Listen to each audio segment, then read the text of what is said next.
Kasper Viio, Global Assistant Editor at Mergermarket, joins us to take a look at mergers and acquisition trends in Europe, Middle East and Africa. This from a new report by the company issued today. Kasper, thank you so much for your time. What is the overriding trend when it comes to M&A activity in Europe, Middle East and Africa?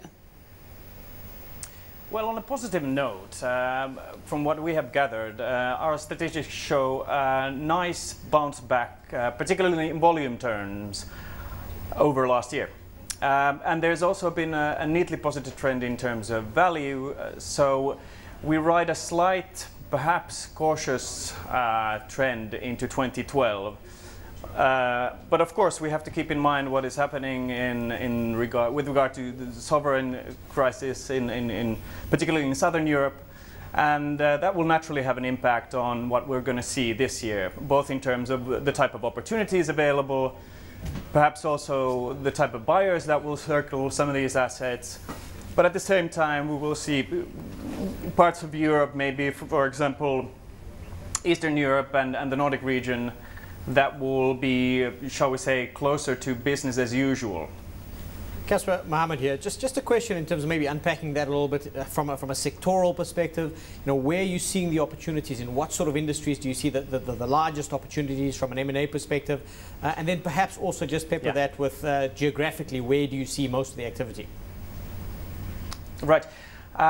The question is kind of multi-tiered. I mean, you can divide it into two pillars, as usual. You can look at regions, and you can look at sectors. Now, with regard to regions, you will want to maybe divvy up Europe, for example, with the northern and southern trends. The stuff that's interesting in South at the moment may be very different than the situation was 2-3 years ago. My personal prediction is that we will see quite a bit of privatization activity going into the new year.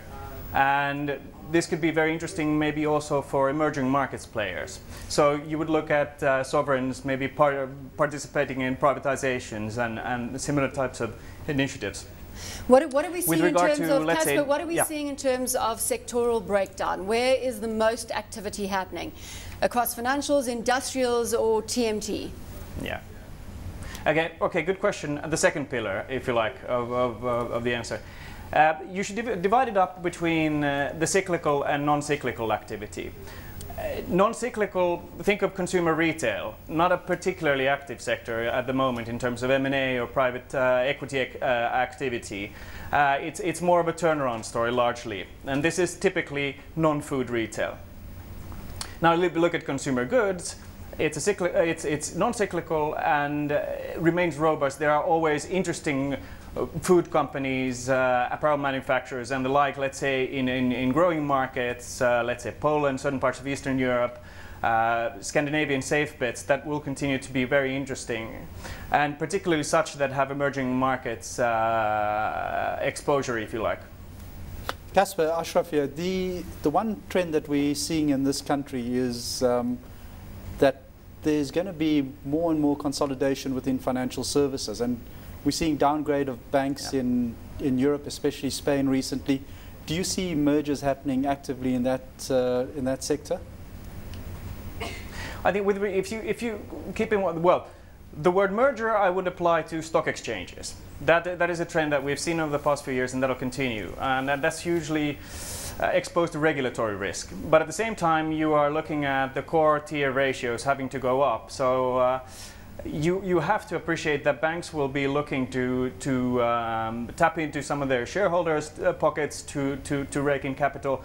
But at the same time, considering divestments of non-core activities. And again, that goes back to both geographical considerations as well as assets that simply have become less part of the core, let's say retail operations or corporate advisory activities.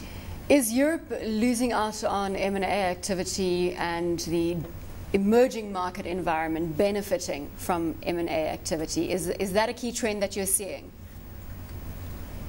It is and it isn't, and you kind of have to look at what's in there and what isn't.